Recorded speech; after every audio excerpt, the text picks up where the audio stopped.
Hi folks, Canadian Prepper here. Wanted to talk a bit today about storing information on micro SD cards for SHTF.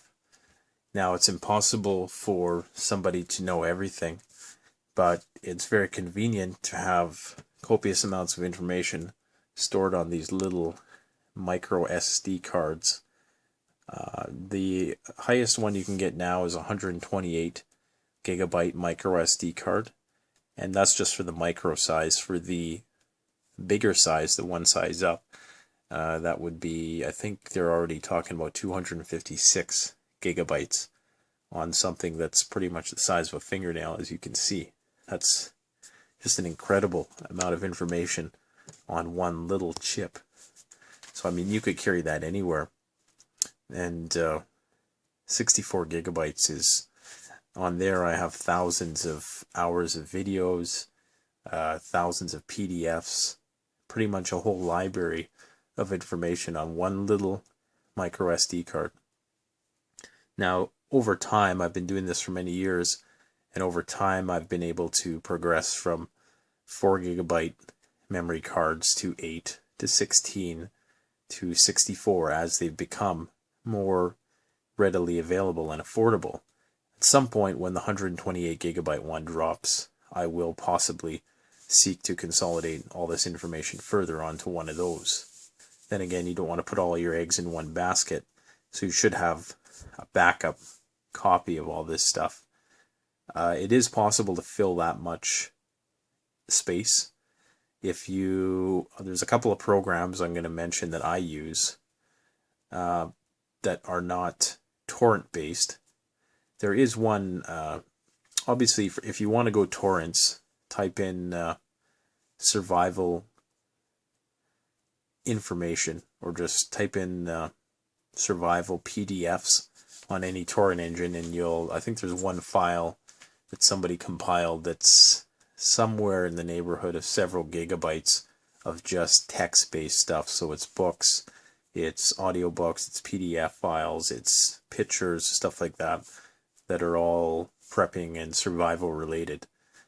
Also, if you want to download a program called YouTube Downloader, you can use that program to download either single videos or whole playlists.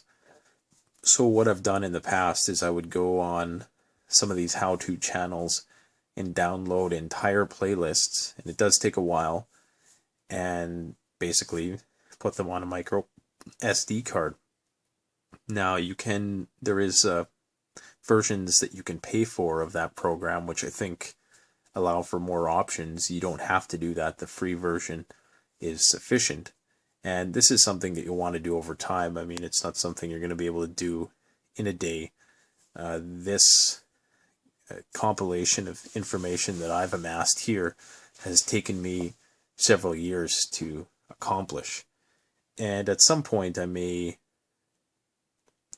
put it on a file sharing website, depending on what the legality of it is at that point.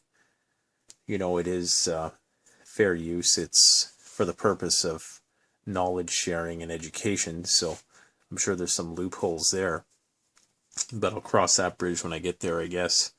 But for the time being, you can use that YouTube Downloader program, and if you wanted to condense the files even further, because sometimes YouTube Downloader will download a file and it's a very large file, depending on the quality of video that you download it at. It allows you to select the varying qualities of video, and you can use a program called Any Video Converter, which is also free and incredibly easy to use. No viruses, no stupid stuff like that, and that will allow you to either condense a video or convert it into audio if you just want the audio part of it.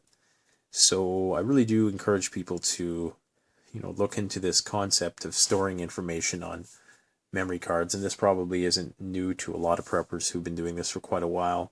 Some people have back in the day, before the SanDisk became a viable means of storing information, we're just storing information on hard drives. So things have gotten progressively more condensed. And like I say, you can store this anywhere. You could store that in any survival kit, so long as you have access to some kind of, tablet or smartphone or something like that will allow you to watch the videos or read the content.